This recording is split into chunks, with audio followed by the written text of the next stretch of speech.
샬롬, 샬롬, 샬롬, 샬롬. 하나님 사랑합니다. 여러분, 주 안에서 사랑합니다.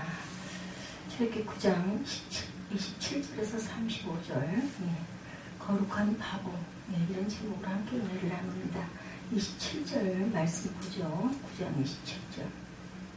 바로가 사람을 보내어 모세와 아론을 불러 그들에게 이르되 이번은 내가 범죄하였노라. 야훼는 의로우시고 나와 나의 백성은 악하도다. 야훼께 고하여 이 우레소리와 우박을 그만 그치게 하라. 내가 너희를 보내리니 너희가 다시는 머물지 아니하리라. 모세가 그에게 이르되 내가 성에서 나가 곧 내 손을 야훼를 향하여 펴리니 그리하면 우레소리가 그치고 우박이 다시 있지 아니할지라. 세상이 야훼께 속한 줄을 왕이 알리이다. 그러나 왕과 왕의 신하들이 야훼 하나님을 아직도 두려워하지 아니할 줄을 내가 아나이다. 그때 보리는 이삭이 나오고 삶은 꽃이 피었으므로 삶과 보리가 상하였으나 밀과 쌀보리는 자라지 아니하므로 상하지 아니하였더라.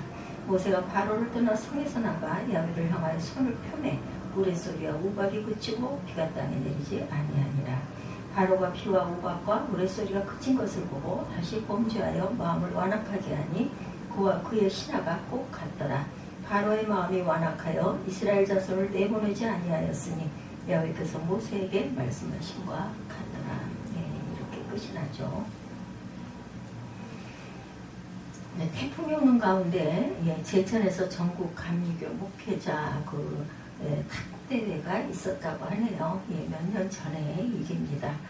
장로님들은 자신들의 연회가 우승을 했는데 목회자들이 문제였다고 합니다.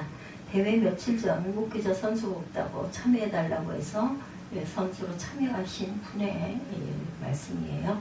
그래서 연애 탁구 좀 쳐보았다고 자부해서 출전했는데 결국은 3전 전패를 했다고 하죠. 그래서 다행스러운 것은 첫 게임에서 이긴 사람들 모두 결승, 준결승까지 갔다는 것. 실력이 월등한 분들이라는 것. 대회를 마치고 오신 분들 중에 어느 분들은 접대까지 하고는 이번 주에 자신에 대해서 생각해 보았다고 합니다.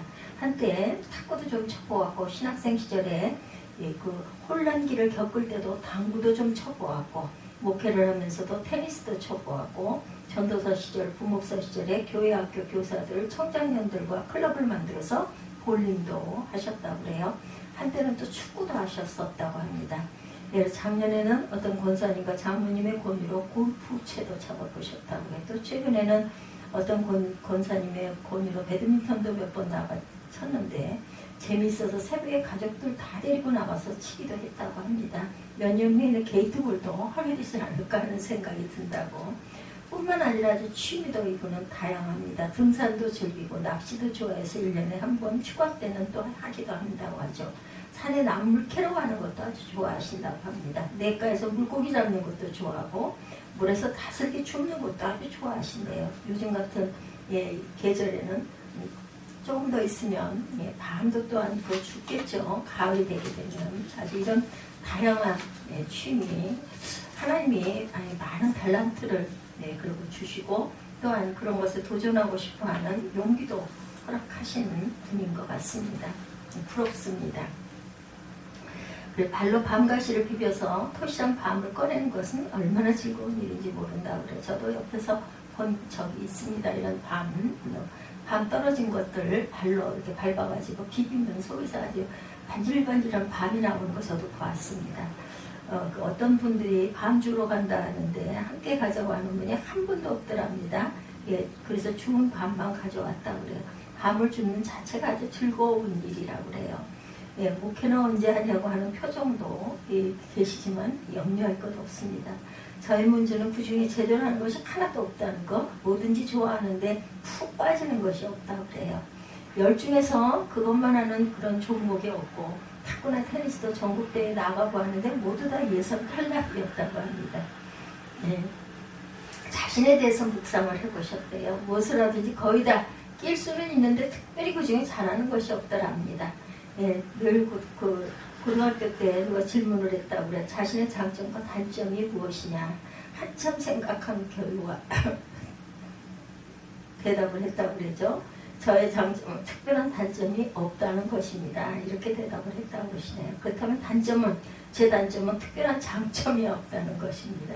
왜 하나님은 나에게 이런 특징을 갖게 하셨을까? 어떤 종목이든지 그 무리에 낄 수 있고 참여하는 것을 좋아하고 어떤 취미든지 다 좋아하고 그렇지만 절대로 푹 빠지지 않고 제대로 한 종목을 특별히 잘하는 것도 없는 그런 나다. 결론을 내렸다고 그러죠. 다양한 사람과 어울리고 관계를 폭넓게 가져서 그 속에 평화를 만들고 행복을 이루어내라고 하신 것은 아닐까. 맞습니다. 대통령이 해야 할 일은 나라를 평화롭게 하고 국민들을 행복하게 하는 것이라면 목사가 해야 할 일은 주 안에서 교회를 평안하게 하고 성도들을 주 안에서 기쁘고 행복하게 하는 것이다. 맞습니다. 그 다음에 내가 가지고 있는 기질들을 활용해서 교회와 성도를 평안하게 하고 기쁨과 행복이 넘치게 하는 것이 내 일이구나 이런 생각을 그 목사님은 하셨다고 합니다. 여러분에게 주신 하나님의 은사와 기질과 특징은 과연 무엇입니까? 여러분의 장점과 단점은 또한 무엇입니까? 그러한 그 자원들 하나님의 영광을 위해서 사용하시기 바랍니다. 출애굽기 9장 13절에서 26절 말씀 애굽에 내린 7번째 재앙인 우박재앙에 대해서 말씀을 나눴어요. 그렇죠? 하나님께서 모세를 통해 바로에게 내 백성을 보내라고 말씀하셨는데 바로가 듣지 않습니다. 14절에 내가 이번에는 모든 재앙을 너와 내 신하와 내 백성에게 내려 온 천하에 나와 같은 자가 없음을 내가 알게 하리라 말씀하시고 경고하신 대로 우레소리와 우박을 내리시고 번개불을 내리십니다. 행복의 지상낙원 같은 애국의 순식간에 생지옥이 되었겠죠. 아비규환과 같은 현장이 됩니다. 그 와중에 하나님을 두려워하는 그 말씀을 믿고 행동한 사람들은 피해를 좀 덜 받았는데 바로처럼 야훼 말씀에 마음을 두지 않는 사람, 아직도 교만한 마음을 버리지 못한 사람들은 심판을 받게 됩니다. 여기서 우리가 생각합니다. 믿음은 하나님을 주인 삼는 것이다. 아멘. 따라서 우리는 하나님의 주인 되심을 인정하며 살아야 합니다. 오늘 본문입니다. 계속되는 우박재앙으로 비참하고 끔찍한 일이 멈추지를 않아요. 이곳저곳에서 사람, 짐승 그리고 모든 초목이 죽어갑니다. 차마 눈 뜨고 볼 수가 없어요. 이대로 있다가는 다 잃게 될 지경이죠. 바로의 마음속 깊은 곳으로부터 두려움이 몰려왔을 것입니다. 그래서 긴급히 사람을 보내 모세와 아론을 부릅니다. 27절에 바로가 사람을 보내어 모세와 아론을 불러 그들에게 이르되 이번은 내가 범죄하였노라. 야훼는 의로우시고 나와 나의 백성은 악하도다. 왜 모세와 아론을 불렀어요? 지금도 우박이 누리고 난리가 났어요. 다급합니다. 빨리 불러서 말합니다. 이번은 내가 범죄했다. 이 말의 진위를 논하기 전에 바로도 이 상황에서는 회개를 합니다. 그런데 이번은 이라는 말을 썼죠. 14절에 하나님이 말씀하세요. 내가 이번에는 하나님 모든 재앙을 바로와 그 나라에 내리시면서 정말 이번에는 제대로 심판하겠다 하신 것이에요. 그래서 바로가 이번은 자신이 범죄했다. 그렇지만 이 말의 뜻에 또한 이번만 넘긴다면 너무 어려워서 일단 위기를 넘기겠다는 뜻도 있어요. 계속해서 28절에 얇게 구하여 우레소리와 우박을 그만 그치게 하라. 내가 너희를 보내리니 너희가 다시는 머물지 아니하리라. 바로가 다급히 말한 것은 그만큼 최악의 재앙이었고 때문에 굉장히 힘들었다는 거거든. 죽겠다. 그런 생각이 들었겠죠. 그러자 모세가 내 손을 야훼를 향해 펴면 우박재앙이 멈출 것이지만 왕과 왕의 신하들이 하나님을 아직도 두려워하지 아니할 줄을 내가 알고 있습니다. 이렇게 말합니다. 실제 우박재앙이 멈추니 바로도 완악해져서 이스라엘을 보내지 않죠. 신하들도 똑같습니다. 34절 35절에 바로가 피와 우박과 우레소리가 그친 것을 보고 다시 범죄와 마음을 완악하게 하니 그와 그의 신하가 똑같더라. 바로의 마음이 완악하여 이스라엘 자손을 내보내지 아니하였으니 야훼께서 모세에게 말씀하신 것 같더라. 왜 바로가 다시 완악해졌을까? 물론 하나님의 계획이죠. 처음에 모세에게 하나님의 계획을 전부 말씀합니다. 7장 3, 4절에 내가 바로의 마음을 완악하게 하고 내 표징과 내 이적을 애굽 땅에서 많이 행할 것이나 바로가 너희의 말을 듣지 아니할 터인즉 내가 내 손을 애굽에 뻗쳐 여러 큰 심판을 내리고 내 군대 내 백성 이스라엘 자손을 그 땅에서 인도하여 낼지라. 바로가 완악하게 된 것은 물론 하나님의 계획과 섭리 가운데 있기 때문이다. 그렇지만 바로 입장에서 쉽게 허락할 수 없는 이유는 그동안 누려왔던 안락과 평안을 예, 놓을 수 없기 때문이다. 회개와 변화가 생각까지는 갔으나 마음에는 안 갔다. 생각은 그렇게 해야겠다 해도 마음으로는 내키지 않으니 안 되는 거죠. 이런 경우는 결국 복선이 깔려있는 두 마음이었던 것이 드러납니다. 우리에게 그런 경우가 얼마나 많은지 몰라요. 네, 어떤 길이 옳은 길이고 의로운 길인지 모르는 것이 아니라 그렇게 쉽게 그 길을 가게 되지 않는 것이다. 누가복음 13장 24절에 좁은 문으로 들어가기를 힘쓰라. 내가 너에게 이르노니 들어가기를 구하여도 못하는 자가 많으리라. 좁은 문으로 들어가는 것이 주님이 원하는 길임을 압니다. 그런데 그것을 할 수가 없어요. 예, 찬송가 445장 태산을 넘어 험곡에 가도 예, 이 찬송 여러분들 즐겨하시죠. 빛 가운데로 걸어가면 주께서 항상 지키시기로 약속한 말씀 변치 않습니다.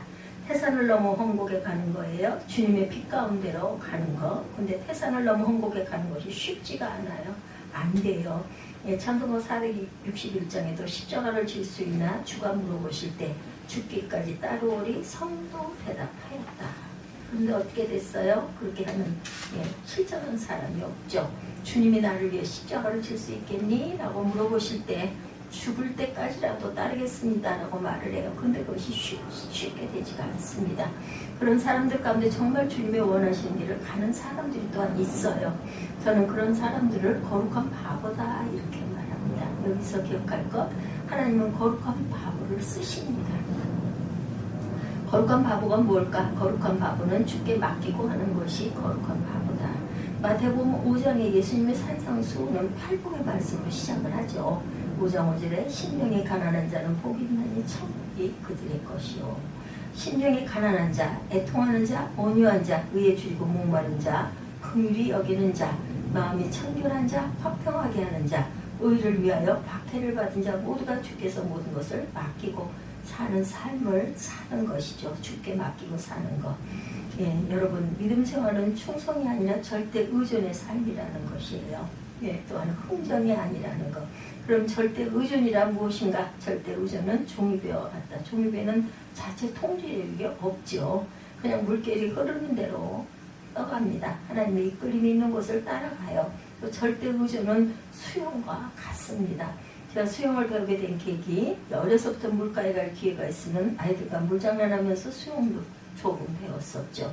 교회 중고등부 시절 여름 수련회를 가면 물에 가서 놀았는데 그때마다 잠수를 한다든지 첨벙대미하니 개수영 정도를 하셨다고 해요. 예, 개헤엄이죠, 개헤엄. 근데 10수년 전 의사 선생님들과 간호사님들과 함께 스리랑카 단기 선교를 가셨을 때 10여일을 다녀왔는데 마지막 날에 그 은사는 호텔에서 하루를 쉬셨다고 그래요. 그 호텔에 수영장이 있는데 함께 간 분들이 수영을 아주 잘하시더랍니다. 그분들이 목사님 빨리 들어오세요 하는데 들어가기가 싫어요. 자신이 없으니까. 제 얘기가 아닙니다. 그 목사님의 이야기, 재미있는 이야기예요.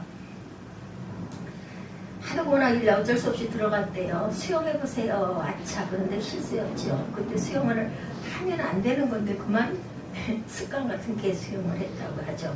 함께 갔던 분들은 제가 뭐든지 잘하는 줄로 아셨다는 거죠. 그래서 멋진 폼으로 수영을 잘할 것이다 이렇게 기대를 했다는 거죠.